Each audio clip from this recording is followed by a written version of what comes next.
The US Fleet Marine Band is one of America's top service bands. It entertained lunchtime shoppers while marching through the heart of Newcastle.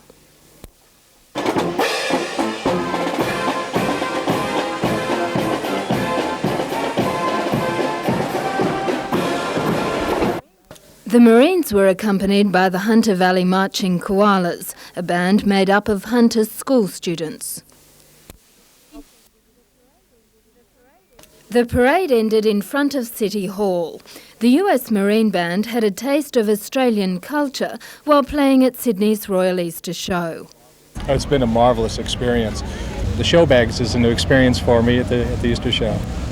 Although music is the enjoyable part of the job, serving their country is top priority. Several members saw active service in Operation Desert Storm and Shield. Well, primarily we're Marines first and musicians second.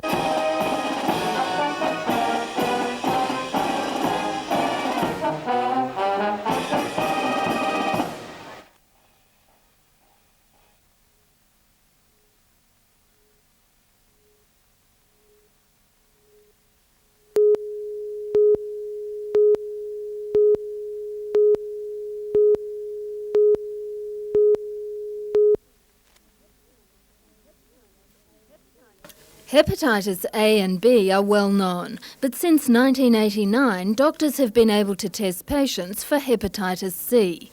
It causes liver disease and is potentially fatal. Blood products is really the most common way people pick it up. And if we take a population who've got Hep C, more than half will have got it from that. Now that may be just sharing needles, or it may be getting blood transfusions or blood products.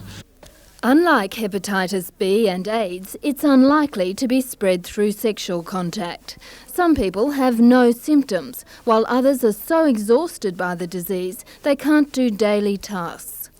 Professor Bob Beattie says Hep C can be treated with the drug interferon, but it costs about $6,000 per patient. Are hepatitis C patients missing out on a cure because of the cost of interferon? I think the answer to that has to be yes, Australia-wide. Whilst there are a number of centres in the country currently running trials and putting patients on the drug free of charge, if people don't live close to one of these centres, they won't be treated. While Professor Beattie believes the drug should be more readily available, he accepts that funding this treatment is a stumbling block. Jane Anderson, NBN News.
It was the 22nd of October 1989 when the new track at Broadmeadow was opened.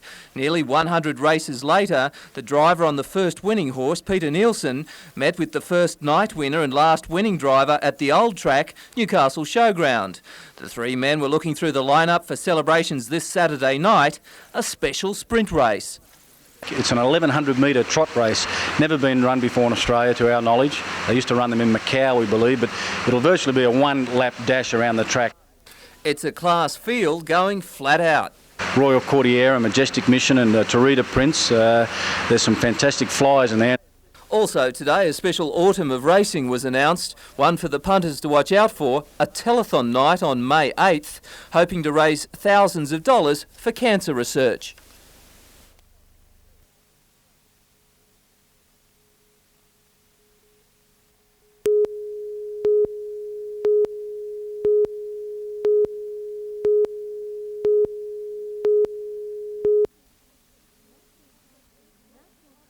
National parks in the north offer breathtaking views of mountains and valleys. Visitors can take discovery tours led by park rangers. Walks have been organised for the school holidays, each taking a different route and catering for various levels of fitness. Rangers accompany the walkers to explain the park's flora and fauna. The special tours will finish at the weekend.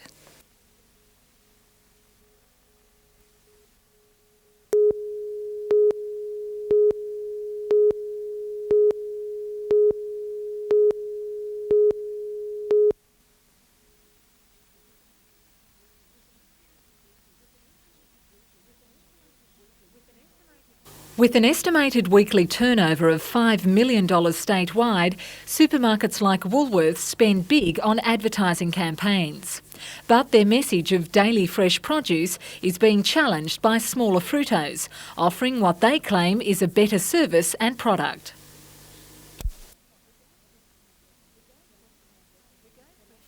The Go Fresh campaign is the latest weapon in the fight for the fruit and vegetable dollar. There are more than 200 independent fruitos in the northern region who buy at Sandgate markets near Newcastle. Once, major supermarket chains were big customers, but now they're supplied from Sydney. The major chains only make minor purchases out of this market now, and we can foresee down into the future that the market could close. Campaign manager Tom McDonnell says most fruitos are struggling to keep their share of what has become a fiercely competitive market. They all see their businesses under threat. They've lost turnover. There was 90% of the fruit and veg bought out of the independent fruitos 20 years ago. Now there seems to be only around about 30%.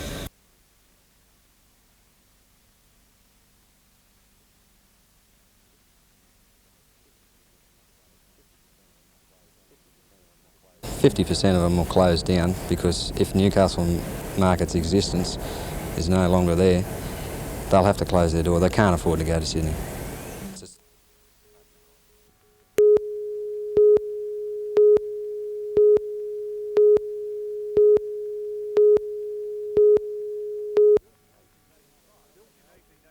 Built in 1885 to house the Newcastle Railway Station Master, this East End mansion was almost history as it went within a whisker of demolition time and again. I think most people had written it off as a building. They thought it was going to fall down or be demolished and that they would eventually not see it. But what people are now seeing is the transformation of a derelict building into a heritage feature. Almost $500,000 given by all three levels of government are being poured into the landmark, and another $120,000 are being spent on the nearby Paymaster's office. And according to conservation architect Barney Collins, it's money well spent. It's certainly a landmark in Newcastle and very much a gateway to the East End. Mr. Collins says the project is restoring not only buildings but also time-honoured skills. As we go into the modern era, more and more modern practices are taking over the way it was done. So if we're going to restore our old buildings, we still need to know how to do the work. Newcastle City Council will soon call for expressions of interest for using the cottage and Paymaster's office, which should be fully restored by August. Scott Bevan, NBN News.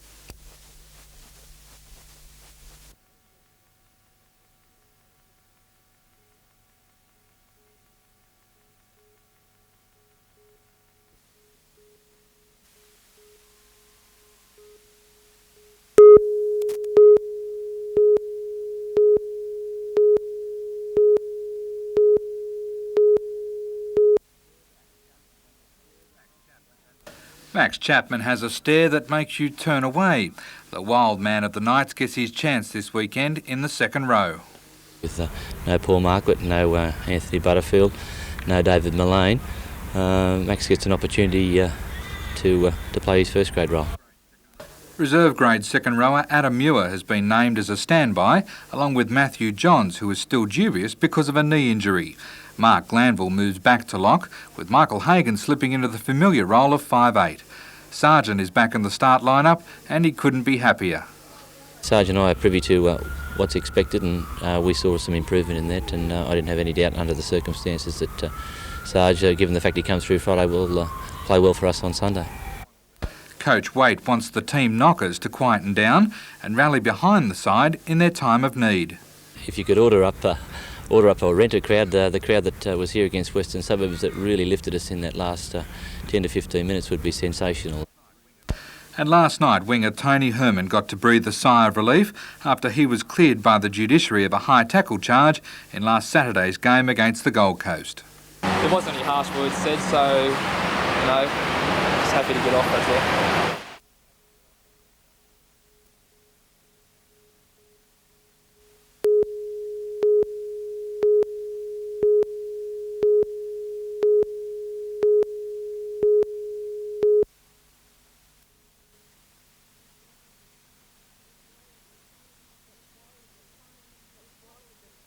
It was a defiant but troubled mayor who fronted 2HD talkback radio announcer Jeff Jay this morning.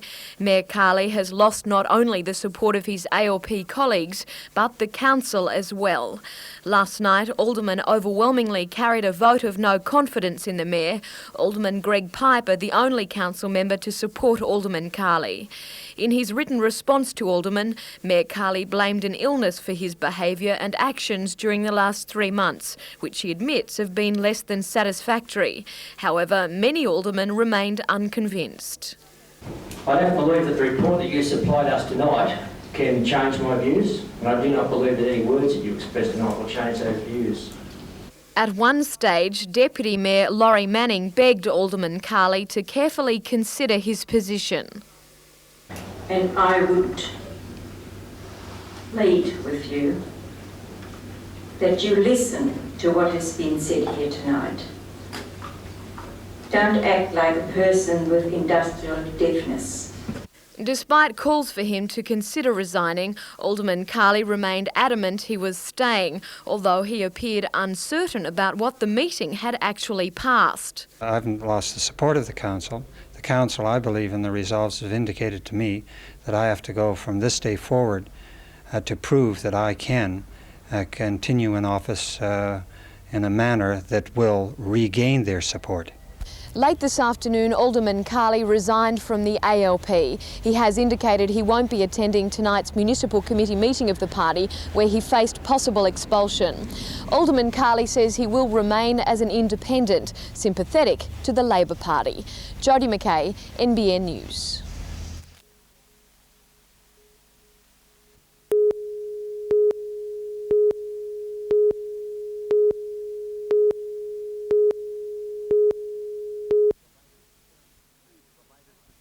These are the latest deterrents in neighbourhood crime. 11 little angels from Lake Macquarie.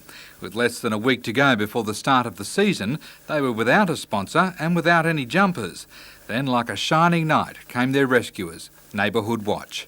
And before you could say break and enter, the West Lakes under-9s were transformed into a moving billboard against crime. It's good that it's a local organisation helping a local sports team. So now every week the junior crime fighters travel the area, warning would-be thieves that their community does care. I think we will do more of it, and we hope that other groups will do more of this type of thing. The first game of the season, though, didn't quite go all their own way. They were beaten 2-1. Darren Curtis, NBN News.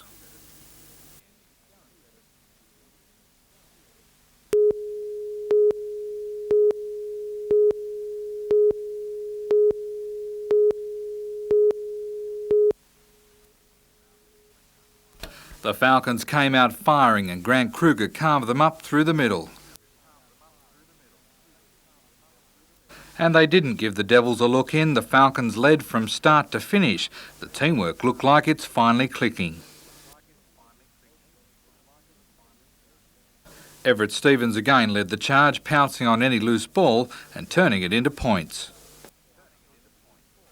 The Falcons' 2 wins may have been against teams ranked 13 and 14 in the comp, but no one can deny it's got their confidence sky high.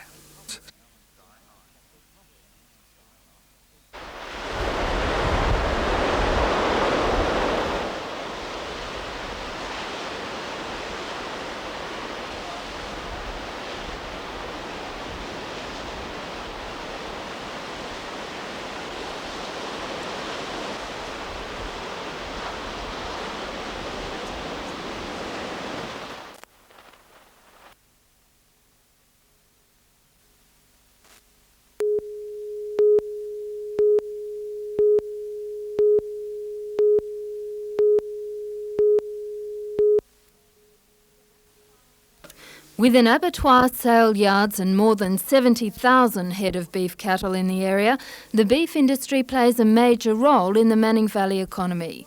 Beef Week gives graziers the chance to find out more about the industry and the different breeds of cattle. Brings different breeds together and they can talk about crossbreeding, and instead of being lots of different segments, they can all think as a unit. The Limousin breed of cattle was today under the spotlight at the Taree Field Day. Well, I believe the Limousin breed's got a lot to offer in crossbreeding programs, and I think it's a French breed, it's a very old breed that's got a wonderful yield, a lot of muscle, light bone, and they calve well, and I believe that they have got a place here in Australia in a large way.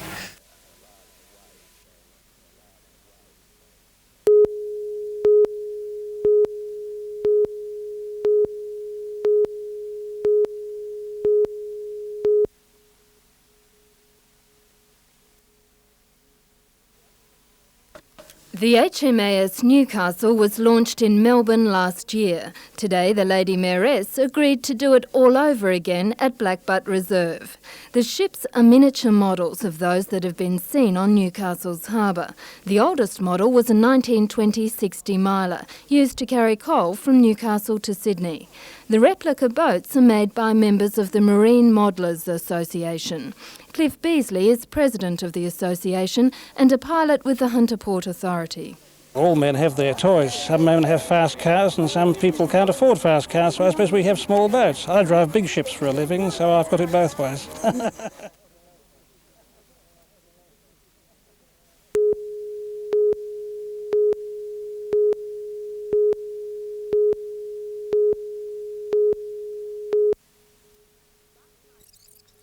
Last night's meeting began with Alderman Mark Booth refusing to acknowledge Mayor Carley. There's no confidence motion in the Mayor. Order. I do not recognise the Chair. Would the Town Clerk or order, please, order to the Council about the situation? It has no standing in at all. Standing in law. None whatsoever. I'd like to hear that from the Town Clerk. Mr. Town Clerk. The vote of no confidence in the Mayor has no legal standing.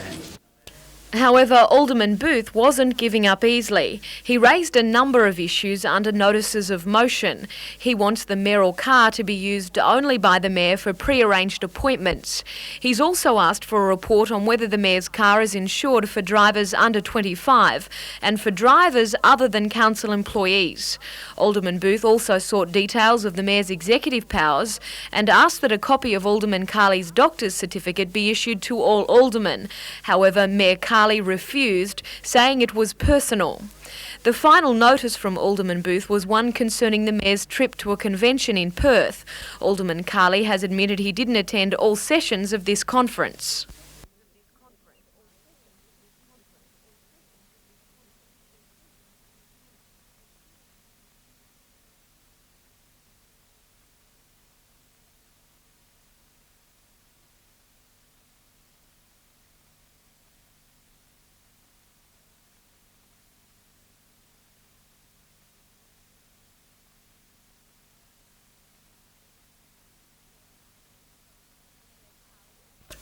Mayor Carley also refused to answer questions from Alderman Alan Davis concerning the spending of the mayoral allowance. Jodie McKay, NBN News.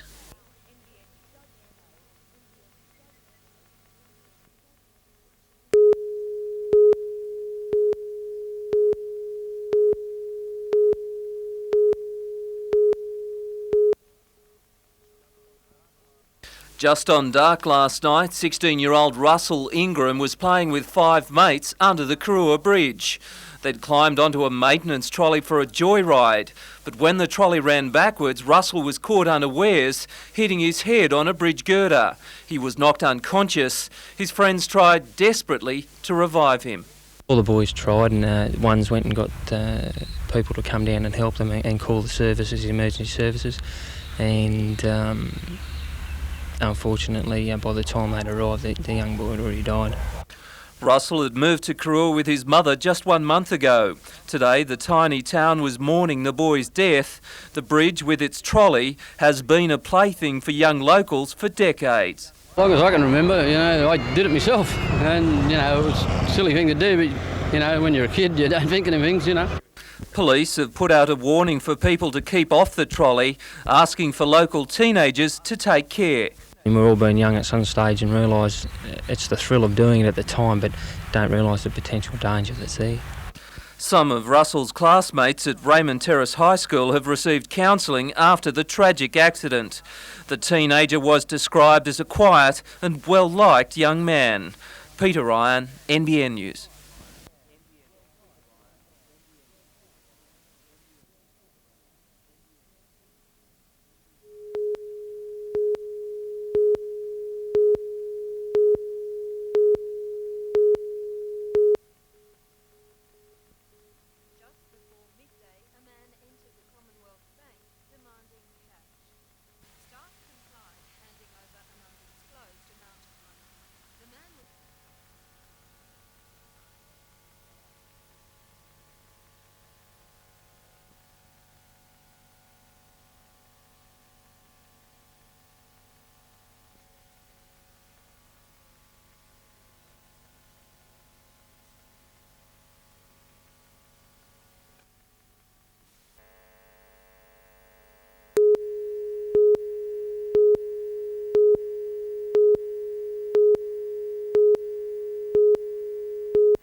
It's been several weeks since the parliamentary inquiry into the viability of the bid by the miners and their company alliance to lease their colliery began.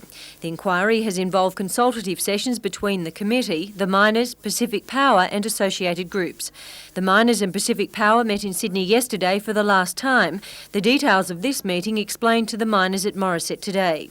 The two failed to agree on 3 main issues, including the estimated value of New Val's equipment. Trumped up figures at Pacific Power say that they can say any figure. Like what? $7 million they've put on the price of the machinery. The machinery at auction value, the auctioneers said it's $3.5 million. Pacific Power disagrees and says it has used true, fair and consistent figures throughout its assessment of the various lease bids put by Alliance and the ex-New Val miners, and that it's absolute nonsense to say Pacific has revised its figures. The Parliamentary Committee met behind closed doors today, their aim to make the final decision. But that decision won't be made public until the committee has tabled their report in the Parliament. That's expected to be done tomorrow.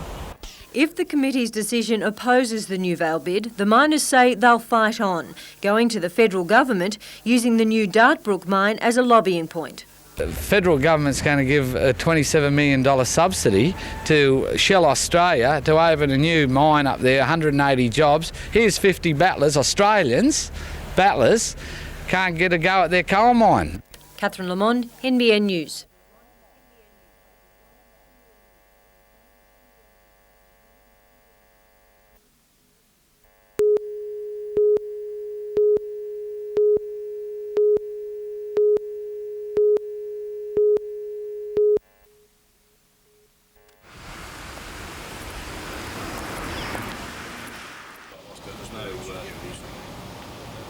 Strait as our sponsor.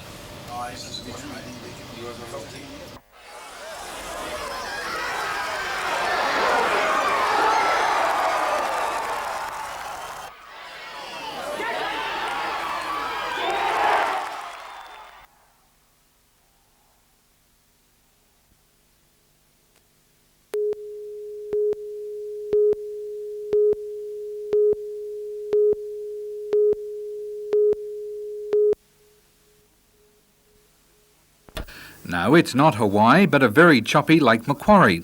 Outrigger racing only started in Australia a few years ago, and it's hoped a club can be established in Newcastle. Today, teams from Wollongong, Sydney and Byron Bay spent the day instructing local surf club members and trying to drum up enthusiasm for the sport.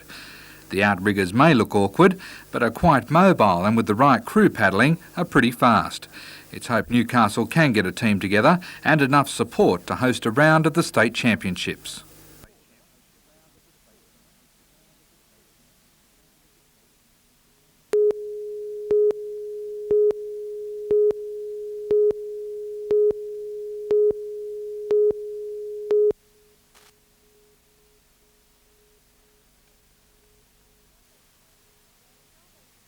For the Salvation Army, today was reason to celebrate. Their family store has been on the drawing board for 3 years.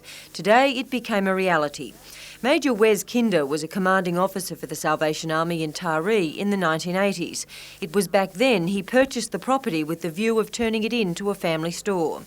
No longer based in Taree, he returned today to officially open the store.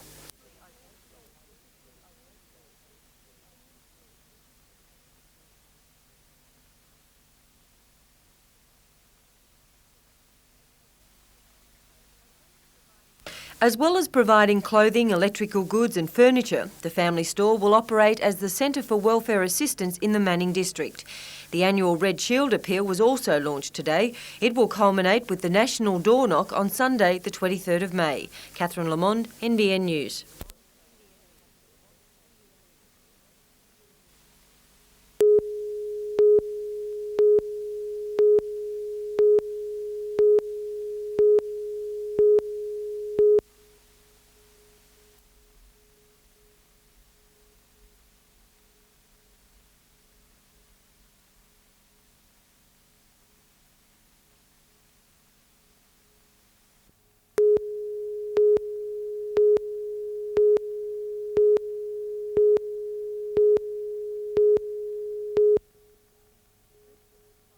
Friends of the Koala is a group of volunteers who care for sick and injured koalas. They also get involved in the planting of eucalyptus trees to ensure that a natural habitat is preserved for them. Today, 30 volunteers planted 500 trees. The group hopes that the green light will be given to a koala care centre, which would be built on the grounds of the University of New England's Lismore campus. It would be a sort of koala hospital.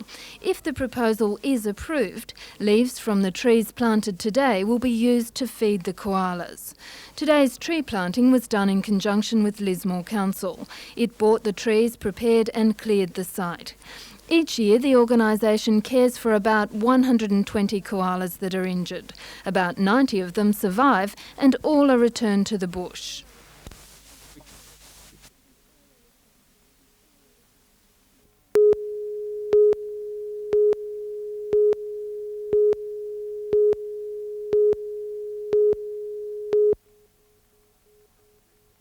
The competition at the Grafton Hockey Complex involves both under-17s and under-16s. Both groups are playing for jumpers in the state touring sides. The under-17s will travel Queensland in September, while the under-16s get their tour of duty playing country New South Wales teams in July. The standard through the day thoroughly impressed the selectors and has given them a very tough chore. Sydney and the Orange played a very spirited game to beat the Mid-North Coast team 2-1. One of the most exciting games was between Far North Coast in the blue and Manning Valley in the yellow. Both teams were neck and neck through the game and eventually finished up at 3-3.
In the under-12s, the Newcastle boys started like a house on fire, taking the game right up to the coast. Luke Burt scored their first try. From there, they didn't look back. Jamie Seaton controlled all the play for Central Coast, but the good work he did wasn't capitalised on. Newcastle ran away with the game, finishing up 28-7 winners. In the under-13s, Brendan Field set the agenda again for Newcastle. Joel Penny replied with a great solo effort, but it wasn't enough to win. Both sides had to be content with a 20-all draw. In Bathurst, the Newcastle under-19s played the second round of the Country Championship against ACT Monaro. The Canberra boys had far too much ball, eliminating Newcastle from the finals with a 20-12 win.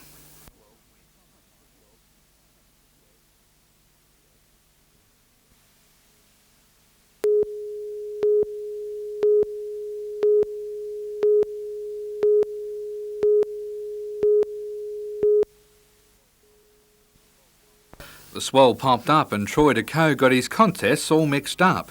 The 1 metre waves today gave riders a better chance to show their style. In the repechage rounds, Port Macquarie's Todd de Graaf was the man to beat. He continually rolled out aerial moves and on the next wave spun across the face. Nick Gibbs used a few barrel rolls, but the crowd tried every vantage point they could to see the more radical moves. The tour now slips into a 6-month layoff.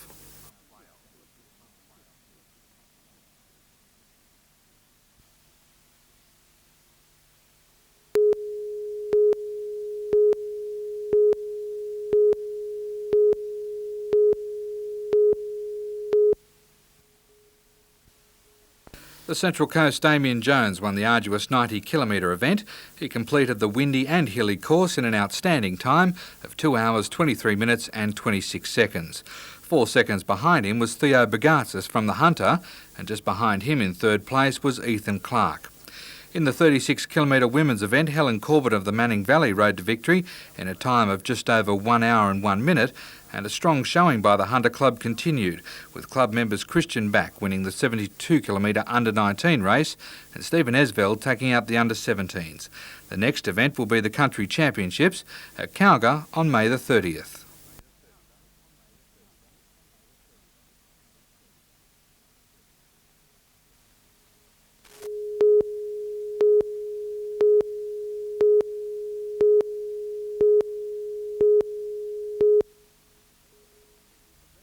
It was the Red Rock Corindi Club's first IRB championship.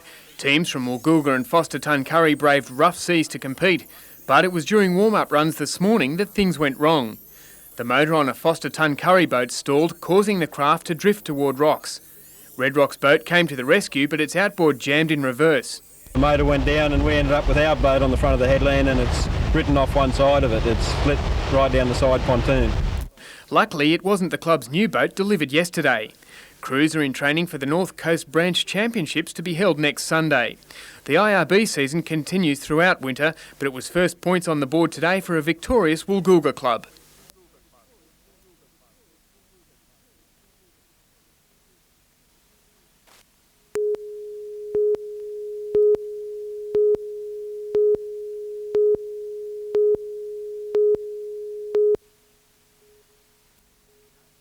The game was full of bone-crunching tackles. Tim Perrin got away with this one, but after half-time, Waratah's Dara Ben Modi got his marching orders for a high one.